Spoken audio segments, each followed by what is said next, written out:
Now at 6, a Comal County deputy is in the hospital and a suspect is in custody after a shooting in Spring Branch. It all unfolded this afternoon at a home in the 1400 block of Springwood, north of San Antonio.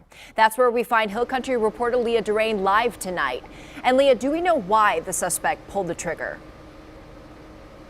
We still don't know those details just yet. Investigators are still on scene piecing together everything that happened. But we do have some new information to share with you tonight. The Comal County Sheriff's Office releasing the name of the deputy who was shot out here.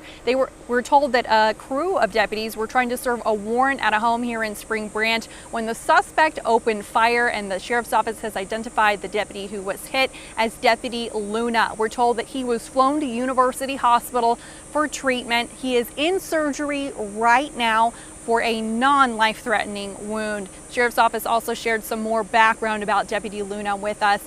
They tell us that he is an Army veteran. He graduated from New Braunfels High School and joined the Comal County Sheriff's Office in 1991. He's served as a corrections officer in Patrol and Criminal Investigation Division, and right now he's currently a warrants deputy. He is expected to recover. That's the good news. The sheriff spent some time with his spouse this afternoon in these tense moments after the news broke. Now, as for the suspect, there is somebody in custody in this shooting. We're told that that person was arrested this afternoon. No details on that person's name or what charges they could be facing in this case just yet. But again, investigators are still working out here on the property. There's still crime scene tape up and people working. So as soon as we gather more details, we'll definitely keep you updated, and be sure to check KENS5.com for those new details. Reporting live in Spring Branch, I'm Leah Durain, the KENS5 Hill Country reporter.